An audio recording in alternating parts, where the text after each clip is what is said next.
आज की इस क्लास के अंतर्गत अर्धवार्षिक परीक्षा के लिए हिंदी का सेट बी मैं आपको इस वीडियो में कंप्लीट करवाने वाली हूँ।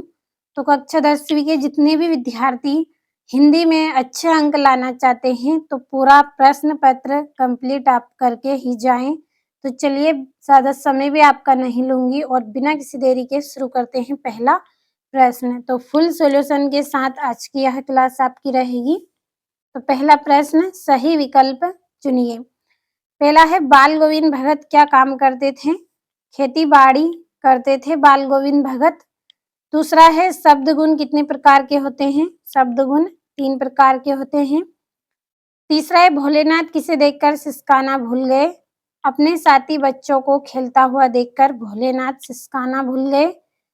चौथा है प्रयोगवाद के जनक माने जाते हैं। कौन माने जाते हैं? अज्ञेय प्रयोगवाद के जनक माने जाते हैं।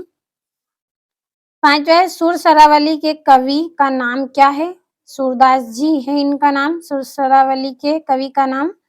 और चौपाई में कितनी मात्राएं होती हैं? चौपाई में 16 मात्राएं होती हैं।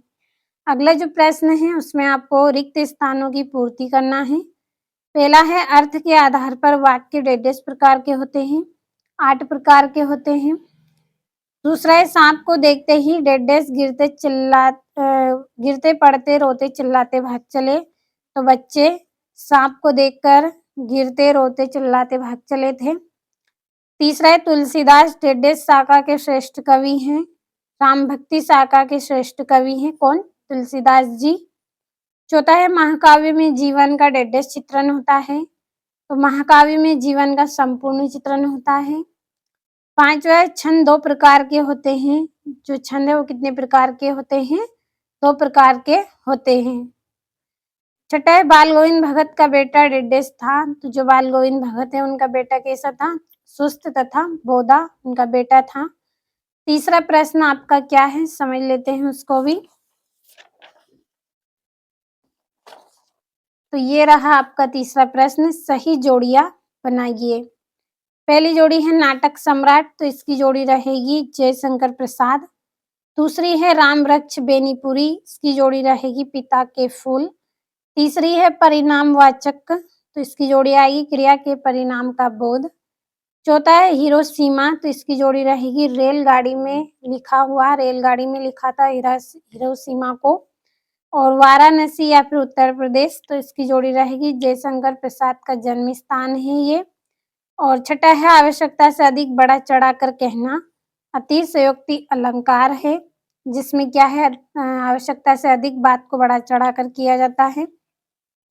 चौथा प्रश्न एक शब्द या एक वाक्य में उत्तर आपको लिखना है।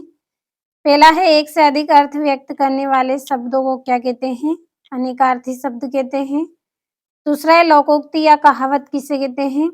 ऐसा कथन जिसका विशेष अर्थ हो। तीसरा है ड्राइवर कम गाइड का क्या नाम था? जितेन नार्गे नाम था इसका। चौथा है शिव का धनुष किसने तोड़ा था? तो श्री राम ने शिव जी का धनुष तोड़ा था। पांचवा भयानक रस का स्थायी भाव क्या है? तो भयानक रस का स्थायी भाव क्या है? भय है, इसी में ही इसका आंसर छुपा है, भयानक भय। छठा है हजारी प्रसाद द्विवेदी किस युग के लेखक हैं? छायावाद के लेखक हैं हजारी प्रसाद द्विवेदी। अगला प्रश्न सत्यासत्य लिखिए। पहला है राम पढ़ता है, प्रश्नवाचक वाक्य है तो असत्य है। दूसरा है करुण रस का स्थायी भाव शोक है, तो ये आपका सत्य रहेगा।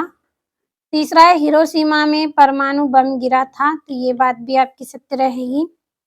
चौथा है निराला ने बादलों से रिमझिम बरसने के लिए कहा, तो ये आपका सत्य है। पांचवें चौपाई छंद में 24 मात्राएं होती हैं, तो ये आपका सत्य रहेगा। छठा है बाल गोविंद भगत ग्रस्त नहीं थे, तो ये भी आपका सत्य है। अगला प्रश्न भगत ने अपने बेटे की मृत्यु पर अपनी भावनाएं किस प्रकार व्यक्त की? सातवां हलदार साहब ने हलदार साहब मायूस क्यों हो गए थे पहले। और राम वृक्ष बेनीपुरी अथवा यशपाल का साहित्य परिचय निम्न बिंदुओं पर आपको लिखना है। 2 रचना भाषा शैली। तो सभी प्रश्नों के आंसर मैं आपको पीडीएफ के द्वारा दूंगी। इस वीडियो के डिस्क्रिप्शन में मैंने आपको नंबर दिए हैं, आपको पीडीएफ अगर लेना है तो आप कॉल करिए, पीडीएफ आपको मिल जाएगी। और ये आपका 9वां प्रश्न, निम्नलिखित मुहावरों का अर्थ लिखकर वाक्यों में प्रयोग करिए। पहला है अक्ल पर पत्थर पड़ना और आग बबूला होना। और बच्चे माता-पिता के प्रति अपने प्रेम को कैसे अभिव्यक्त करते हैं? प्रयोगवाद के काव्य की विशेषता लिखनी है। सूरदास अथवा सूर्यकांत त्रिपाठी निराला की काव्यगत विशेषता निम्न बिंदुओं पर लिखनी है। तो रचना कला पक्ष, लक्ष्मण द्वारा वीर योद्धा के संबंध में बताई गई 2 विशेषता करनी है।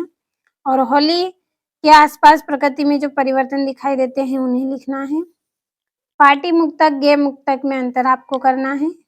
तो आसान और सरल भाषा में इनके आंसर मैंने तैयार किए हैं आपके लिए, तो पीडीएफ के लिए कॉल करें। 18वां प्रश्न जिसमें संदर्भ प्रसंग व्याख्या है। 9वां प्रश्न आधुनिक भारत के विषय पर अनुच्छेद करना है। 20वां प्रश्न जिसमें संदर्भ प्रसंग व्याख्या है।